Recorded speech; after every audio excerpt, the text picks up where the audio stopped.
నేను కొన్ని నా రియల్ లైఫ్ ఎక్స్‌పీరియన్స్ మీకు చెప్దామని, డిస్కస్ చేద్దామని అనుకున్నానండి. యెస్. రీసెంట్‌లీ మా గ్రాండ్ మదర్ పాస్డ్ అవే అండి. Few months back. అయితే తను బతుకున్నప్పుడు నాకు స్టోరీ చెప్పిందండి. స్టోరీ అంటే రియల్ లైఫ్ స్టోరీ. తనదే. అయితే నాకప్పుడు ఒక అనాలజీ లాగా అనిపించిందండి. ఏందంటే మా నాన్నమ్మ వాళ్ళ మ్యారేజ్ అప్పుడు వాళ్ళు యంగ్‌గా ఉన్నప్పుడు ఏమైందంటే మా సొంతం తాతనే మా నాన్నమ్మ మీద డౌట్ అన్నమాట. క్యారెక్టర్ మీద. So okay. She has to prove that she hasn't made any mistake. So for that what she has to do, కులం పెద్దలందరినీ పిలిపించి ఒక దగ్గరికి పెట్టి వాళ్ళందరి ముందు ఒక గుడిలోకి దండం పెట్టుకొని, గుడిలోకి వెళ్ళి దండం పెట్టుకొని, మళ్ళీ అట్లనే బయటకు వెళ్ళి అక్కడ ఒక చిన్న వాటర్ ది పాండ్ లాగా ఉంటే దాంట్లో స్నానం చేసి వచ్చి వీళ్ళు ఒక ఇనుప చువని ఎర్ర కాలుస్తారంట అండి. ఆ కాల్చిన ఎర్రని చువని తీసుకొని గడ్డిలో వేయాలంట. అప్పుడు గడ్డి ఈమెకి ఏం కాకపోతే ఈమె ఏం తప్పు చేయనట్టంట. ఓకే. ఓకే. సో ఇది ఎక్కడో మన రామాయణంలో కూడా జరిగినట్టు అనిపించట్లేదండి. ఎగ్జాక్ట్లీ. సో అక్కడి నుంచే ఇన్స్పిరేషన్ ఉందేమోనండి. నేను అదే అనుకుంటున్నాను. మనం ఇప్పుడు చాలా మంది అవి కథలాగా ఉన్నాయి కొందరు అంటారు కదండి.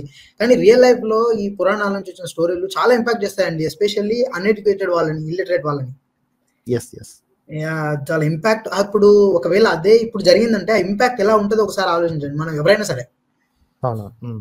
అది అప్పుడే కాదండి. నేను 14, 13, 10 ఏళ్ళు అప్పుడు ఉన్నప్పుడు కూడా ఈ మా కులం సంబంధించిన వ్యక్తులందరూ ఇటువంటి డిస్కషన్ చాలా జరుగుతుండే. మళ్ళీ అదే మా తాత 2 వైఫ్స్ యాక్చువల్లీ అప్పట్లో. ఆయన అడిగేవారు ఎవరు లేరు మళ్ళీ. మగవాళ్ళకి అది ఉందండి. ఆ అవకాశం ఉంది. ఫస్ట్ నుంచే ఉంది. They can easily have 2 wives. So ఇలా పురాణాలు ఇట్లా లైఫ్ ని ఇంపాక్ట్ చేస్తాయి అనేది చాలా మంది అర్థం చేసుకోవాలండి. నేను ఇలాంటివి చాలా విషయాలు గమనించాను అనమాట. పురాణాలు జరిగినాయి, బయట ఎట్లా ఇంపాక్ట్ చేస్తున్నాను, చాలా చాలా సిమిలారిటీ కనిపించేది. అది ఒకటి షేర్ చేసుకుందాం అనుకున్నానండి. అండ్ ఇంకోటి ఏంటంటే నేను దాదాపు ఒక 17, 19 ఏళ్ళు ఉన్నప్పుడు, అంటే నాకు ఇప్పుడు 28+ అండి, 28. నేను 19 ఏళ్ళు ఉన్నప్పుడు, అంటే చిన్నప్పటి నుంచి దేవుడికి దండం పెడుతూ ఉండేవాడిని, మా అమ్మ చెప్పిందని. నేను 18 ఏళ్ళు ఉన్నప్పుడు ఆపేశానండి. అప్పుడే లాస్ట్ ఇంతవరకు. ఎందుకంటే I started thinking and questioning everything. What is happening? Why is happening? Checking and searching for solutions. So I realized that there is nothing like God. So నాకు ఎవరు చెప్పలేదు దేవుడు దండం పెట్టదని, ఇదంతా లేదు. సో అప్పటి నుండి నా మైండ్ నేను ఇలా మేడప్ చేసుకున్నా. Okay, I'm going fine, everything is going fine. అయితే మ్యారేజ్ విషయానికి వచ్చేటప్పటికి మాత్రం చాలా పెద్ద ట్రబుల్ అండి. ఏం చేయాలో తలకాయ నొప్పి.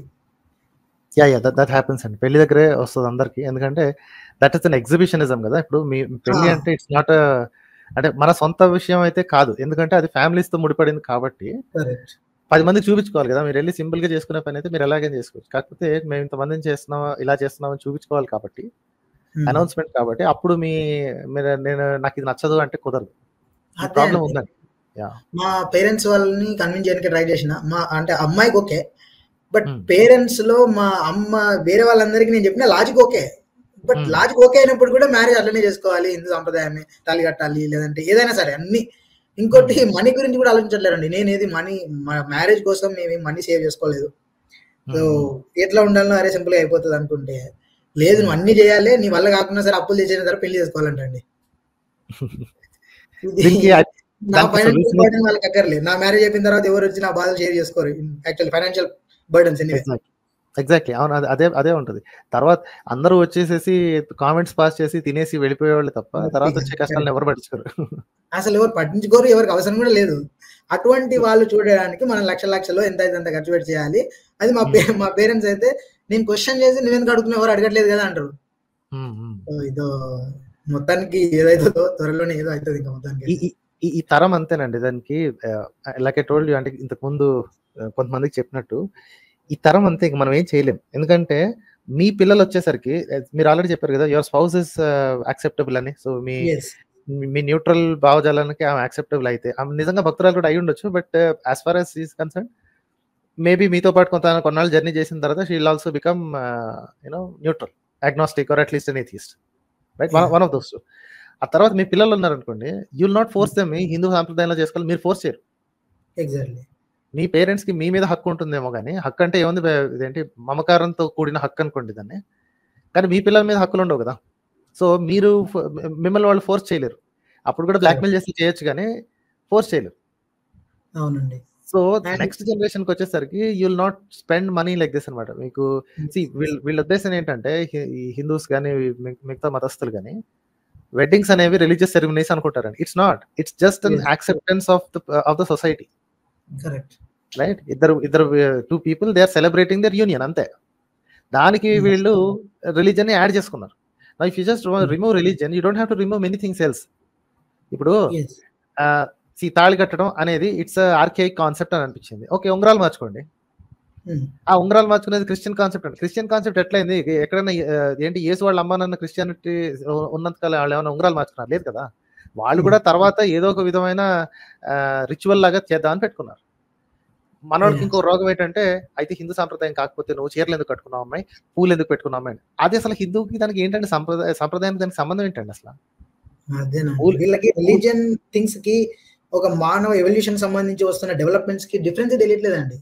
చాలా వరకు నేను చాలా వరకు నేను ఇచ్చే సజెషన్స్ ఏంటంటే, అంటే అందరూ యాక్సెప్టబుల్ అయితే సింపుల్ మెథడ్ అసలు పెళ్లి ఎట్లా చేసుకోవాలి అంటే, government has to recognize that you have married. How do they do that? Okay, మీరు గుళ్ళో పెళ్లి చేసుకున్నంత మాత్రాన గవర్నమెంట్కి తెలియదండి. మీరు వెళ్ళి రిజిస్టర్ చేసుకుంటేనే మీ మ్యారేజ్కి విలువ. Yes. అవునా కదా? అవునండి. మ్యారేజ్ సర్టిఫికేట్ కావాలి అంటే గుళ్ళో పెళ్లి చేసుకున్నానని చూపించి, ఆ ఆధారాలు చూపించి, ఇద్దరు సాక్ష్యాలను తీసుకొచ్చి రిజిస్టర్ ఆఫీస్ లో నుంచోవాలి. So you have to do that anyway.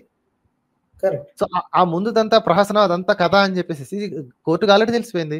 So the only thing that gives you right that your spouse of this person is the registration, right? So దర్జాగా వెళ్ళి రిజిస్ట్రేషన్ చేసుకోండి. స్మాల్ గ్రూప్ ఆఫ్ పీపుల్ తో registration చేసుకుని తర్వాత పెద్ద reception ఏర్పాటు చేసుకోండి.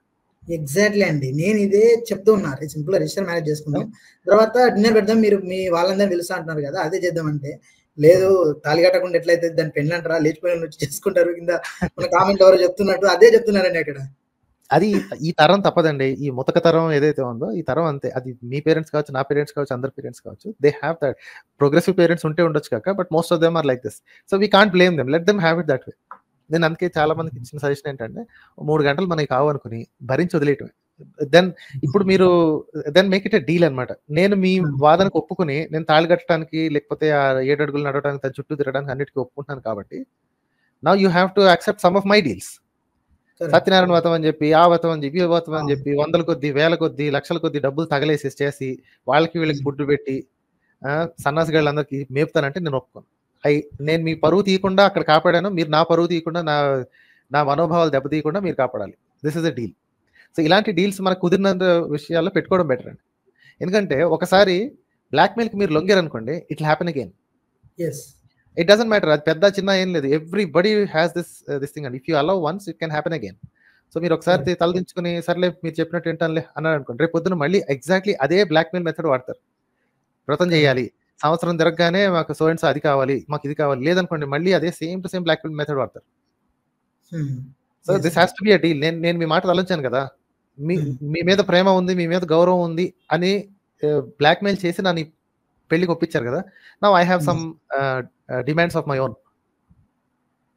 Okay, పిల్లల కనాలని వెంటబడద్దు, నాకు అమ్మాయికి నచ్చితే మాకు టైం కుదిరినప్పుడు నేను కంటాం. ఓకే, ఆ తర్వాత ఆ పిల్లల మీద సర్వాధికారాలు మావి అంతే తప్ప ఏమిటి ఇలా చేయాలి, చెవులు కుట్టించాలి. Only the parents have the authority to do that. Religious ఇవి కావాలి డిమాండ్ చేయదు. సో ఇవంతా నెగోషియేషన్ మీద ఆధారపడి ఉంటుంది. వీ క్యాన్, అంటే ఈ టెంప్లెట్ వాడితే అందరికి పని చేస్తాను చెప్పలేను. You know your folks better, right? You know your people better. Actually the bride father కూడా ఇలాంటివి ఏం నమ్మరండి. ఆయన కూడా ఒక యాక్టివిస్ట్ అనమాట. సో ఆయన ఏంటంటే ఆయన కొంచెం పొలిటికల్ సైడ్ ఉంటారు. సో మనం ఆ కల్చర్ని ఫాలో అవ్వకపోయినా మనం కొంచెం ఆల్టర్నేటివ్ గా ఉండాలి ఏదైనా. సో అందుకని మనం బుద్ధిస్ట్ మ్యారేజ్ చేద్దామని ఆయన అన్నారు. సో నేను మళ్ళీ ఒకటే చెప్పిన, మళ్ళీ హిందూ సాంప్రదాయాలు ముందు వెనక మీరు చెప్పినట్టు సత్యనారాయణ వ్రతం కానీ ముందు ఇవేవో ఉంటాయి కదండి హిందూ మ్యారేజ్ దాంట్లో.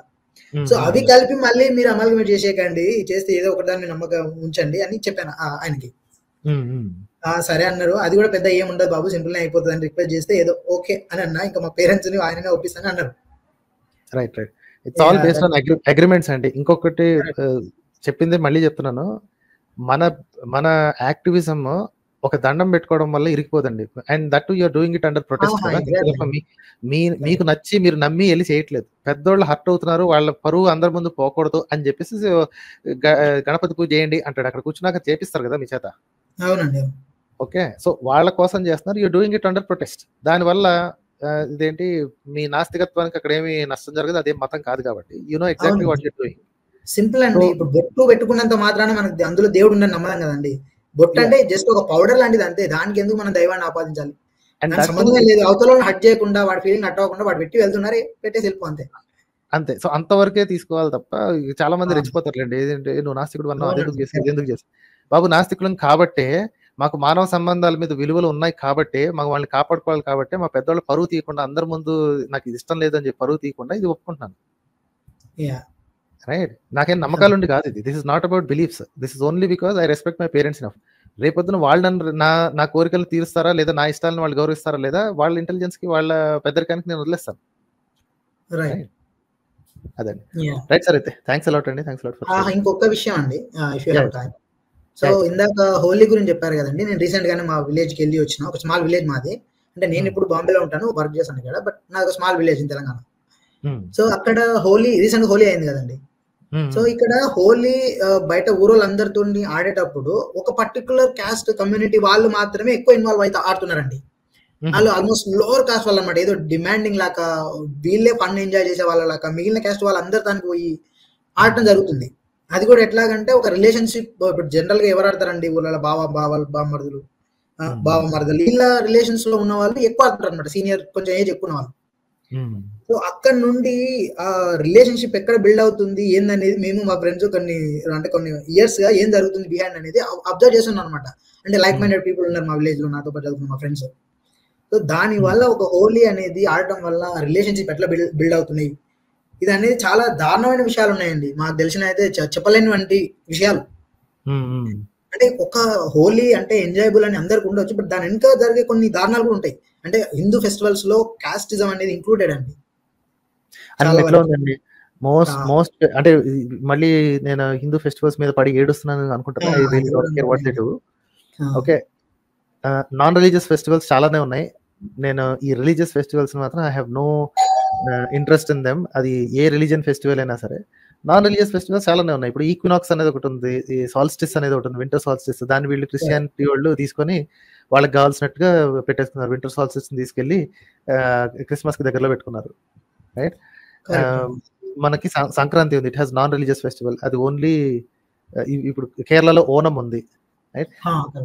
All of these are non religious festivals అండి. కానీ వీళ్ళకి ఏంటంటే ప్రతి దాంట్లో రిలీజియన్ యాడ్ చేయాలి కాబట్టి యాడ్ చేస్తారు. అండ్ ఆ రిలీజియన్ యాడ్ చేసినప్పుడు ఆ రిలీజియన్ యొక్క దరిద్రం అంతా అందులోకి వచ్చేస్తుంది. కరెక్ట్ అండి. ఒకసారి వచ్చేసాక మొత్తం ఇంకా అండ్ వాళ్ళకి ఇవి ఇవ్వాలి, వీళ్ళకి ఇవి ఇవ్వాలి అని చెప్పేసి దానాల్లో కూడా కులాలు చూసుకుంటారు అనమాట. ఫలానా పర్టికులర్ వర్ణం వాళ్ళకి దానం ఇచ్చుకోవాలి. మిగతా వాడికి దానం ఇస్తే ఏమవుద్ది? రైట్. సో రైట్, ఒక దానం ఇవ్వాలి అనుకుంటున్నాం. ఆ దానం ఇచ్చేటప్పుడు ఆ ఫలానా వర్ణం వాడికి ఎందుకు ఇవ్వాలి? ఇంకొక వర్ణం వాడికి ఇస్తే ఏమవుతుంది? వాడికి ఆల్రెడీ వాడికి ఊరు నిండా ఎక్కడికి వెళ్ళినా సరే వాడికి దానాలు వస్తూనే ఉంటాయి కదా. ఈరోజు వాడికి ఇవ్వను, ఇంకోటికి ఇస్తాను. వాళ్ళు ఇంకా కొంచెం కష్టాల్లో ఉన్నారు. నా ఫెస్టివల్ హ్యాపీనెస్ ని షేర్ చేసేటప్పుడు ఆల్రెడీ కడుపు నిండినోడికి ఎందుకు ఇవ్వాలి? ఇంకో కడుపు నిండకుండా ఉన్నాడు ఎవడో ఉన్నాడు పాపం వాడికి ఇస్తాను కదా. మేబీ వాడు ఒక రోజు హ్యాపీగా ఉంటాడు. నా పేరు చెప్తాను. Why not that? ఆ మాట ఎందుకు రాసుకుని లేదు? వీళ్ళ పుస్తకాలు ఎందుకు రాసుకోలేదు? రైట్. అన్నార్తి అయి వచ్చిన వాడికి అతిథికి అన్నం పెట్టాలని ఆ అతిథి అనేవాడు ఎవడో డిస్క్రైబ్ చేసి ఉంటారండి వాళ్ళు. ఆ అతిథి అనేవాడు ఓన్లీ 1, 2 వర్ణాలకు మాత్రం చెందినవాడు మాత్రమే అతిథి. ఇంకెవడు అతిథి కాదండి. లేదా అతిథి దేవో భవ అని చెప్పుకుంటారని చూసారు సార్. That's not true. అతిథి దేవో భవకి అతిథికి డెఫినేషన్ ఉంది. కరెక్ట్ అండి. అన్ని ప్రీ డిసైడెడ్ కాదండి. ఎవరు ఏం చేయాలనేది వీళ్ళు ఆల్రెడీ డిసైడ్ చేసి పెట్టారు. అదే ఫాలో అవ్వాలి ఇంకా. అంతే. రైట్ అండి. It's a great help actually. Thank you అండి.